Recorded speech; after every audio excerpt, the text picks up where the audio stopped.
Olá, boa noite. Iremos dar início à nossa disciplina de enfermagem clínica, onde estamos abordando já há alguns dias sobre especialidades médicas. Hoje nós iremos abordar pediatria, oftalmologia e otorrinolaringologia. A pediatria é a especialidade médica dedicada à assistência à criança e ao adolescente, nos seus diversos aspectos, seja eles preventivos ou curativos. Pessoas como criança e adolescente, se estiverem com doença, devem dirigir-se ao seu pediatra. Os aspectos preventivos envolvem ações como aleitamento materno, imunizações, vacinas, prevenção de acidentes, além do acompanhamento e das orientações necessárias a um crescimento e desenvolvimento saudável. Já os curativos, corresponde aos diversos procedimentos e tratamento das mais diversas doenças, exclusivas ou não, da criança e adolescente.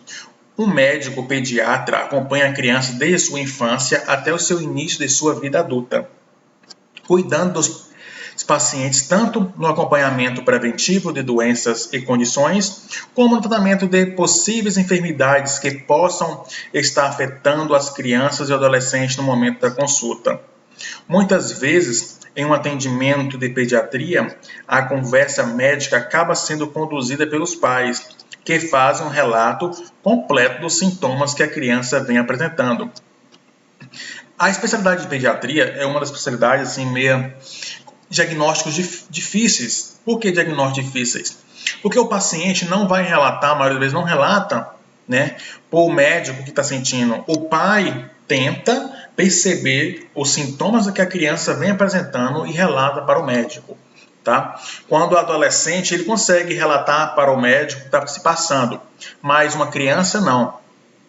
É o pai que vai passar para o médico o que está acontecendo com a criança, descrevendo os sintomas, o que está apresentando. Então, aí o pediatra vai fazer toda a anamnese para chegar a uma conclusão de um diagnóstico. Quando procurar um atendimento de urgência na pediatria, é preciso levar uma criança para o pediatra com urgência se ela apresentar sintomas como febre acima de 39 graus, tá? Sem ou outros sintomas. É preocupante.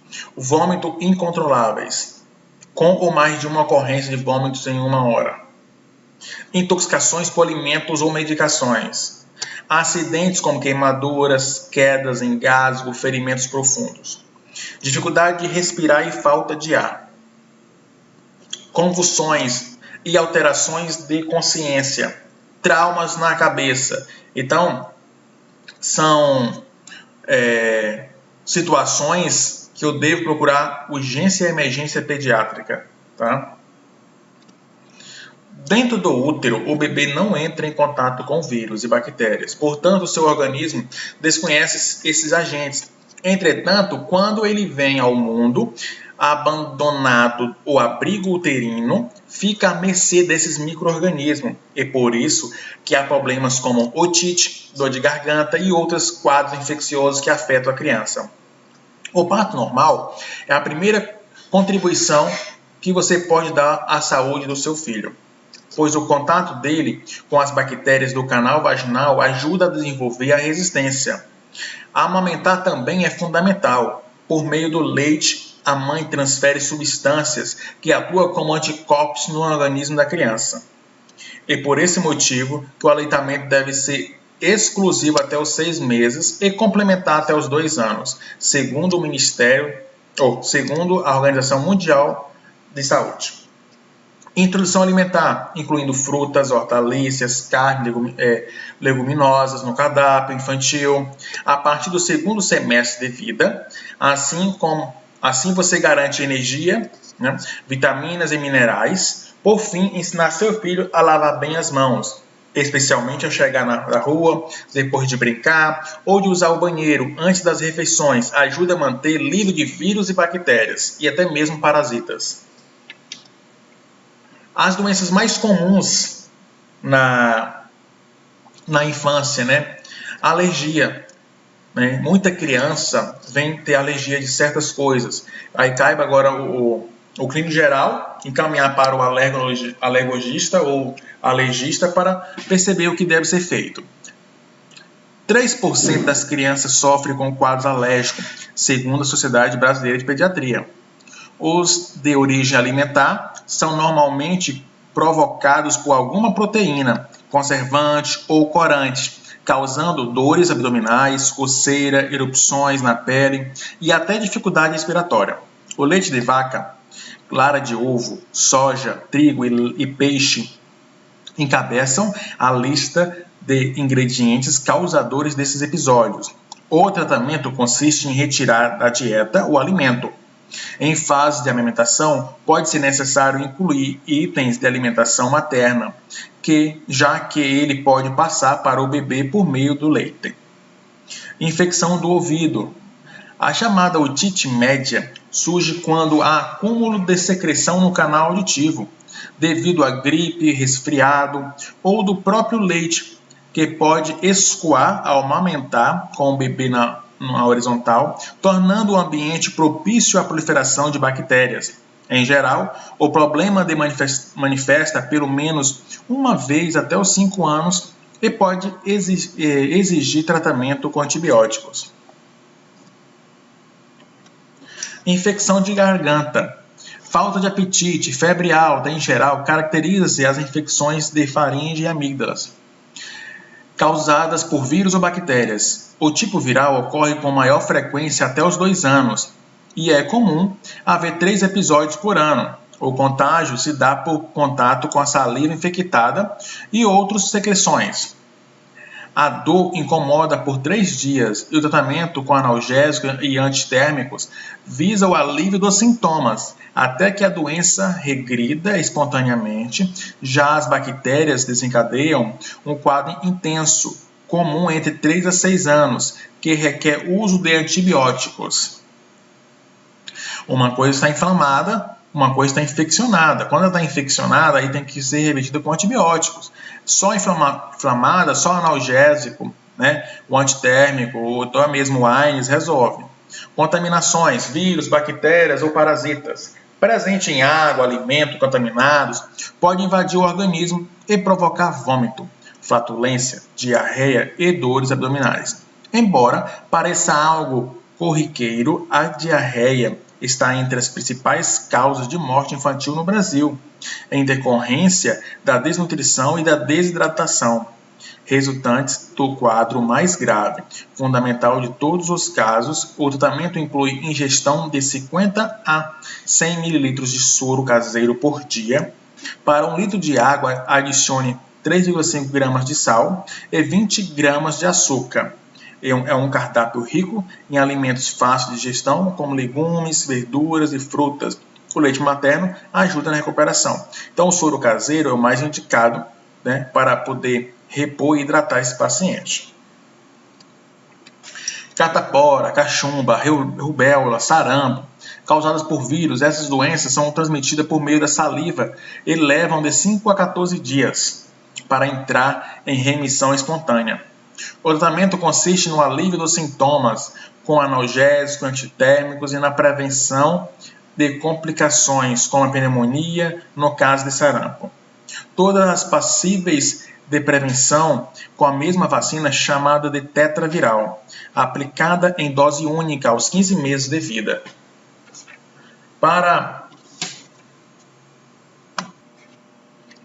Então, pessoal, voltando, falando que aos 15 meses de idade se vacina contra tetra, viral. Aplica uma dose única aos 15 meses de vida. Cada problema tem suas particularidades, mas os sintomas como febre, prostração, manchas no corpo, tosse, coriza e falta de apetite devem ser relatados o quanto antes ao pediatra.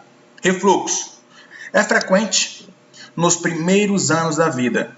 Não está relacionado à imaturidade do sistema imunológico, imunológico e digestivo. Ele ocorre quando o alimento chega ao estômago e volta para o esôfago. Nos primeiros meses, o fato de a criança ingerir apenas líquido intensifica esse retorno. A boa notícia é que o problema tende a diminuir à medida que ingredientes sólidos forem incluídos no cardápio. Uma dica para amenizar o desconforto e amamentar em posição vertical. seria uma posição ideal para que a criança não venha provocar o refluxo. Horizontal, a criança tende a provocar. Então, sempre não deitar a criança quando dado mamar a criança ou mamadeira ou leite materno, não deitar, não sacudir a criança, deixar na posição vertical alguns minutos para depois deitá-la. Não exagerar na quantidade de leite, né? Colocar o bebê para arrotar em pé no colo por cerca de 20 minutos também facilita muito a digestão da criança.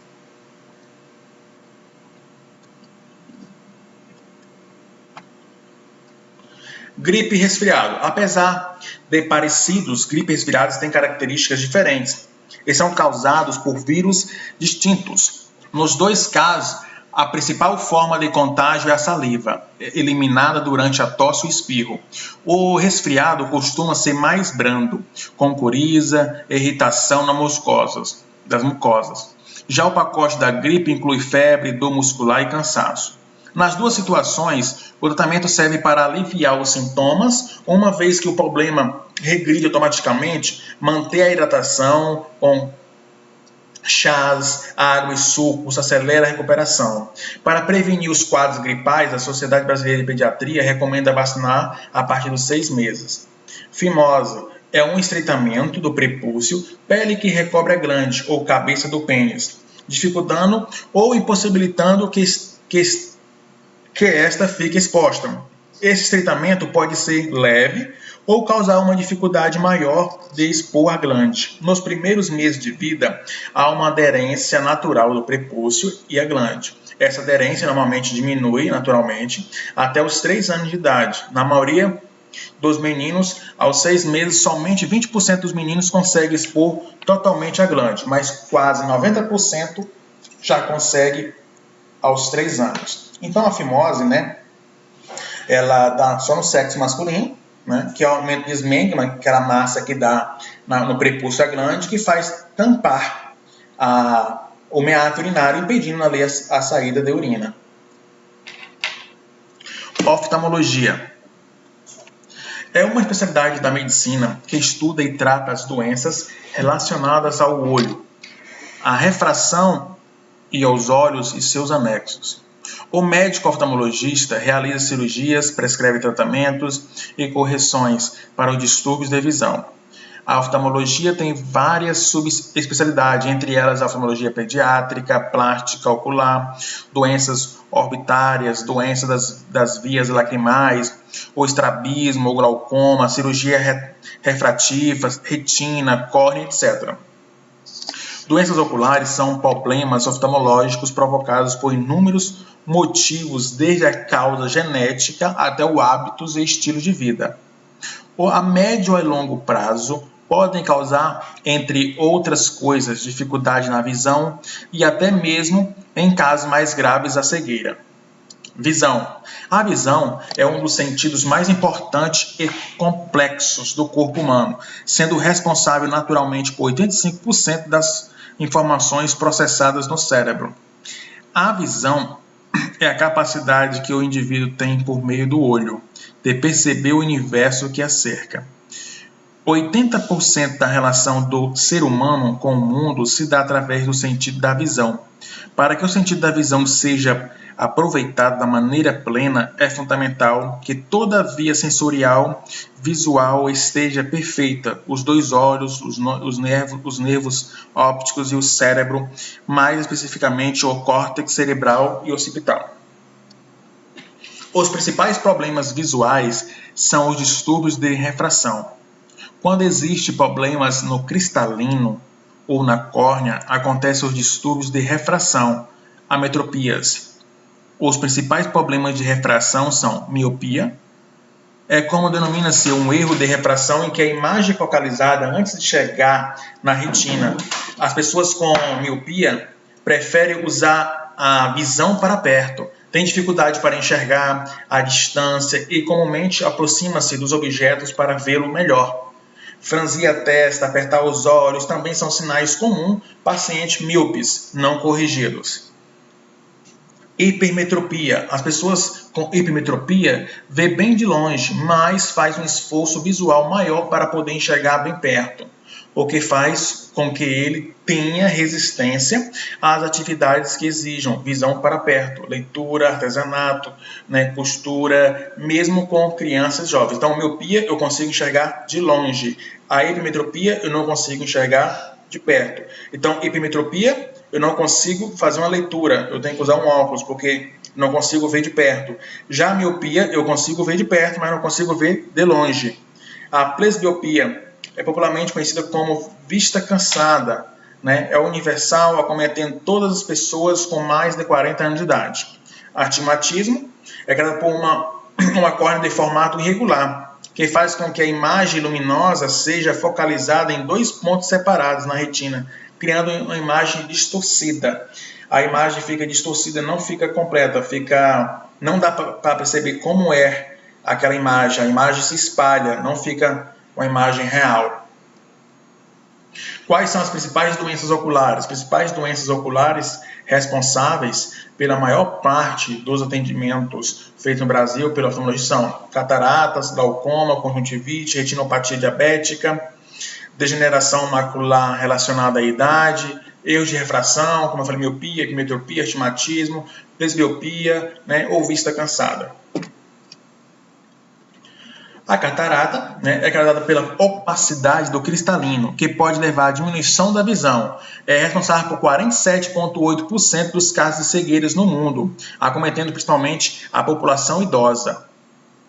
O diagnóstico é clínico, realizado durante a consulta oftalmológica, e o tratamento é basicamente cirúrgico e bastante eficaz.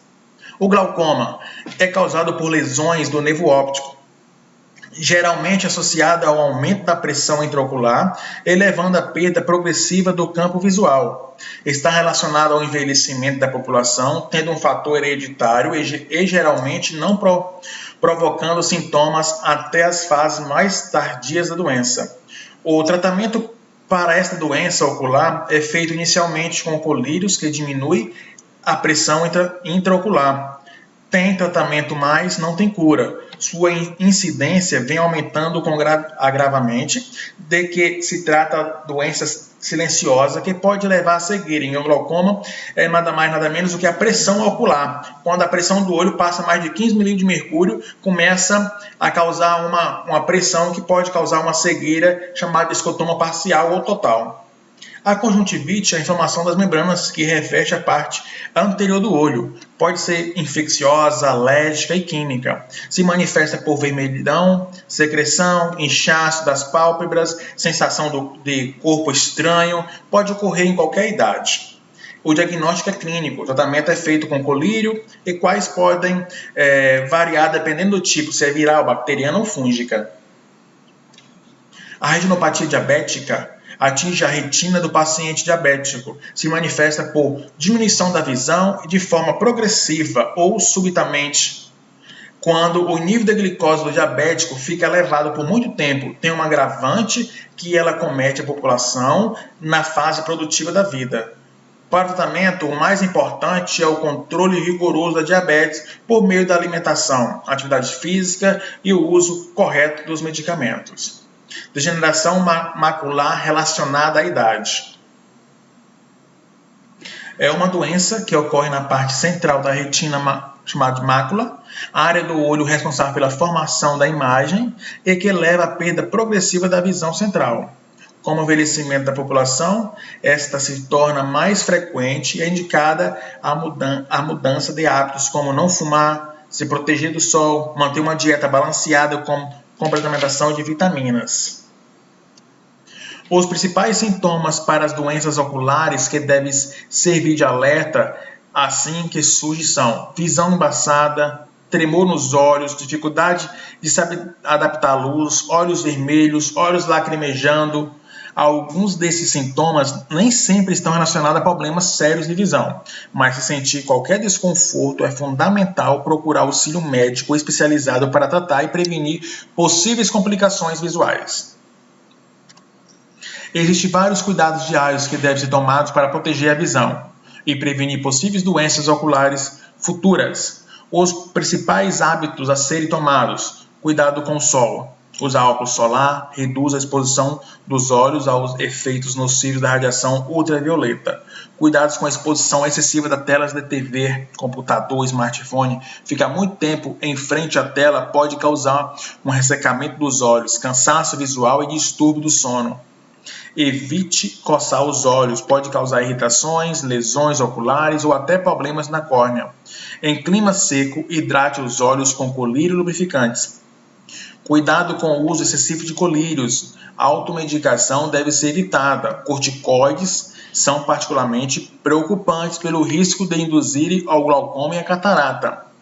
Durma no mínimo 8 horas por dia. Dormir pouco pode causar irritação nos olhos e cansaço visual. Tem uma alimentação balanceada, uma alimentação rica, diversificada, incluindo vegetais verdes, escuros e legumes, peixes, sementes. Fornece vitaminas benéficas para o funcionamento da retina.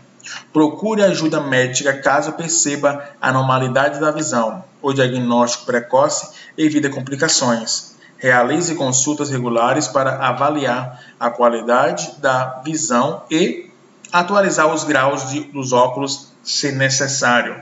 Cuidado com produto muito próximo aos olhos, produtos químicos, maquiagem e tintura pode causar irritação e alergia nos olhos e nas pálpebras. Sempre retire a maquiagem dos olhos antes de dormir.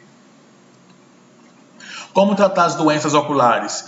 Para entender as demandas e necessidades de cuidados da saúde ocular da população, o Sistema Único de Saúde oferta assistência integral e gratuita para todos os tipos de doenças oculares, incluindo consultas, exame para diagnósticos, acompanhamento, tratamento cirúrgico, tratamento medicamentoso.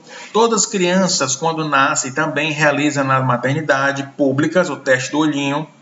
É um exame simples, rápido e indolor, capaz de detectar alterações no eixo visual que possa causar problemas como catarata, glaucoma congênito e entre outros.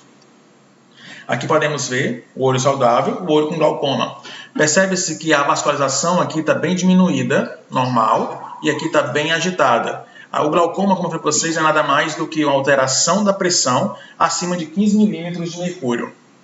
Aqui um olho normal, né, e um olho com catarata. Você pode perceber que há uma névoa, né, uma mancha ali no cristalino tampando. Né? Aqui é aquela famosa carne no olho. Tá? Eu esqueci o nome agora científico, como se dá o nome disso aqui. Tá? Daqui a pouco eu falo para vocês, a carne no olho, qual é o nome. E aqui é o estrabismo, né?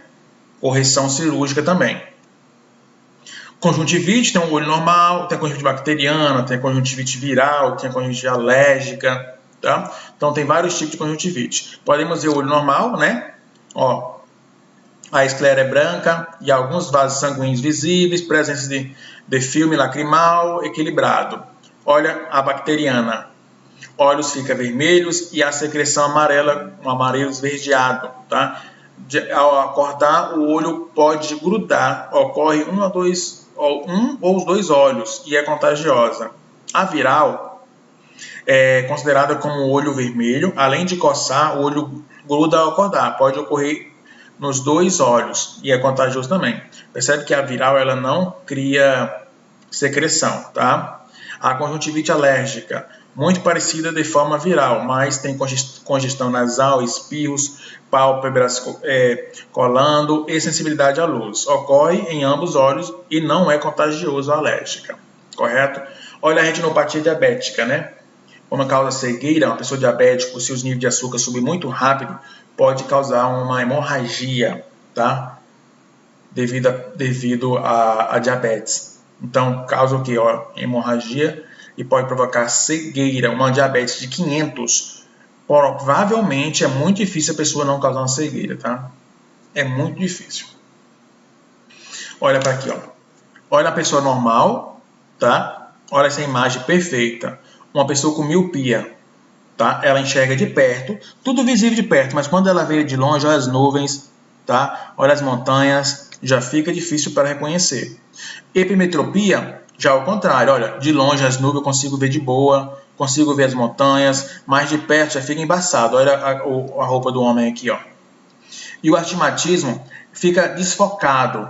Percebe que tanto para longe como para perto fica assim, não dá para reconhecer, né? Se a pessoa estiver olhando para a gente, não dá para reconhecer a face da pessoa devido a um borrão que aparece. Vamos agora para a otorrinolaringologia. Otorrinolaringologia é uma especialidade médica também, né, que trabalha com cavidade nasal, com ouvido e com garganta, né. Oto tem a ver com ouvido, rino tem a ver com cavidade nasal e laringo com a laringe. É popularmente conhecido como otorrino. O otorrinolaringologista é um especialista da área médica clínico-cirúrgica, cada vez mais requisitado, que trata os problemas relacionados ao ouvido, nariz, seios da face e garganta, seja por meio de medicamentos ou de procedimento cirúrgico e de reabilitação. Questões como ouvir música alta com fones de ouvido, maior longevidade da população, mais contato com elementos alérgenos e outros fatores têm gerado uma demanda frequente pelo atendimento clínico ou cirúrgico fornecido pelo esse profissional. Que tipo de casos trata o otorrinolaringologista? Os tratamentos que são de responsabilidade do otorrinolaringologista estão ligados a doenças que afetam o nariz, seios paranasais, tá? Ouvidos, faringe e laringe. No sistema auditivo, o otorrinolaringologista também é responsável por cuidar de doenças que afetam o equilíbrio do paciente, como aquelas com sintomas de tontura, vertigem. Por quê? Porque no ouvido fica o labirinto. Quando há inflamação no labirinto, se dá uma doença chamada labirintite, que é onde você perde o equilíbrio e começa a ficar tonto. Dentre os principais sintomas e doenças cuja análise tratamentos são de responsabilidade do otorrino, podemos destacar rinite, como ela está na cavidade nasal, quem trata ela especificamente é o otorrino. Claro que o clínico geral também faz isso, mas o otorrino é especialista nessa área. Irritação e inflamação da cavidade nasal. Sinusite também, é uma irritação da inflamação dos seios nasais. A diferença de rinite para a sinusite é que ambas doenças não têm cura, porém a rinite ela pode ser alérgica a maioria das vezes, dá coriza também, coça não só o nariz, mas os olhos.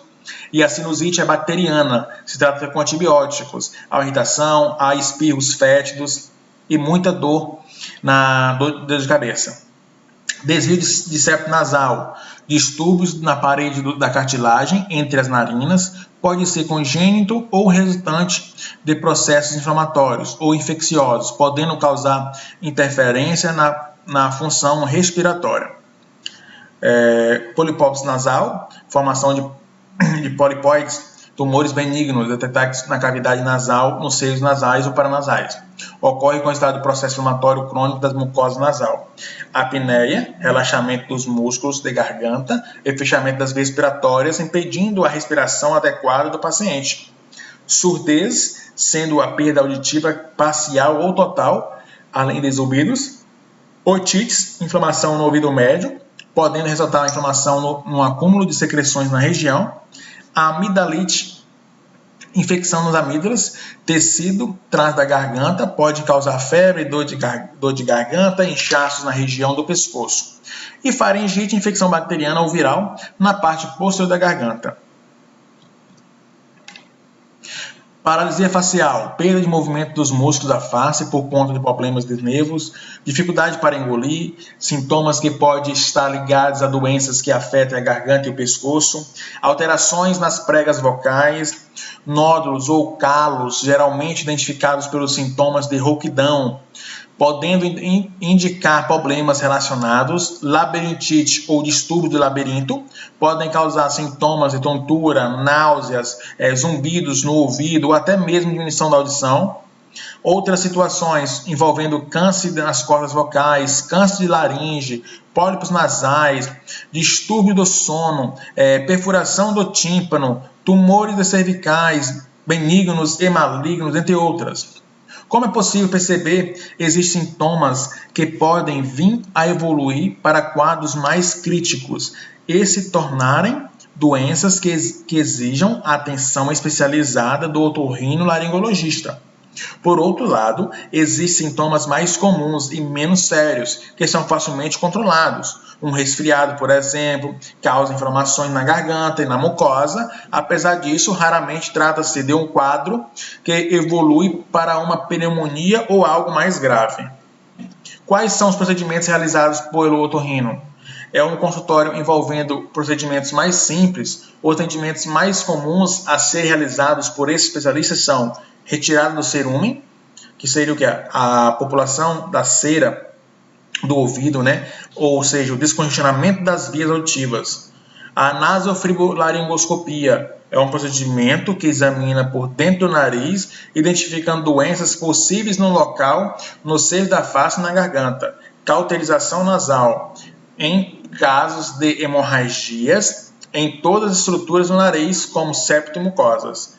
Audiometria, exame de audição, a fim de averiguar o nível mínimo de intensidade sonora percebida pelo paciente. Drenagem digestiva é comumente feita em abscessos localizados na garganta, no nariz e nas orelhas.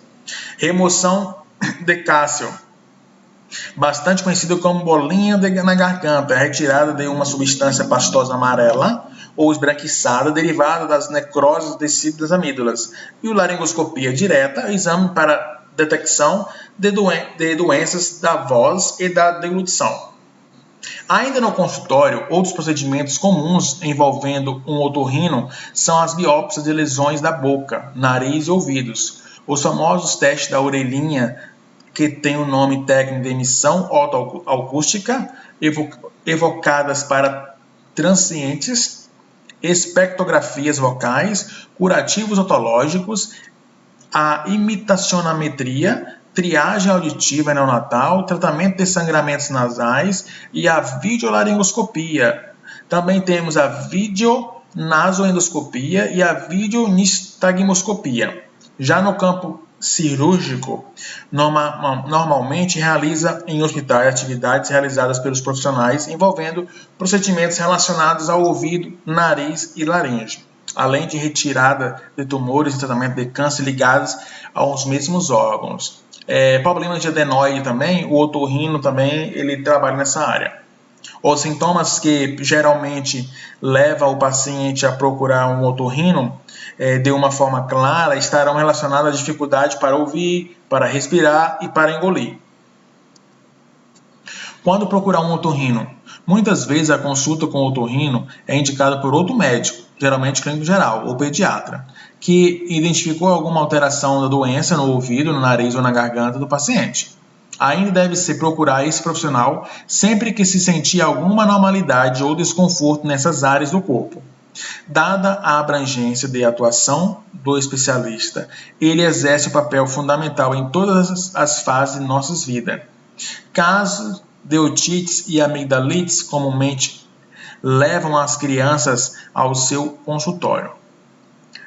Já no caso dos adultos, quadros de rinite ou sinusite frequentemente são motivados para a busca de auxílio desse médico, mas lembrando que o clínico também pode tratar.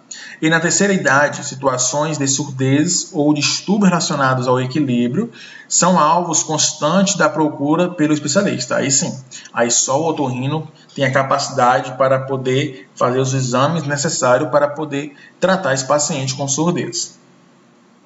Por fim, destacamos que sempre que sintomas como os descritos a seguir se manifestam, é hora de procurar um otorrino. Dor de garganta, dificuldade para engolir, procurar um otorrino. Dor ou desconforto nos ouvidos, também. Dor de cabeça ou na face, zumbido nos ouvidos, má qualidade do sono, problemas de equilíbrio, sangramento nasal, chamado de epistaxe, rouquidão, secreção nos ouvidos, otorreia é o nome correto, redução de acuidade auditiva, coriza intensa, amígdalas aumentadas, presença de cássio nas amígdalas, que são placas de bactérias de massa, tontura, tudo isso teve que procurar um otorrino. E aqui paramos.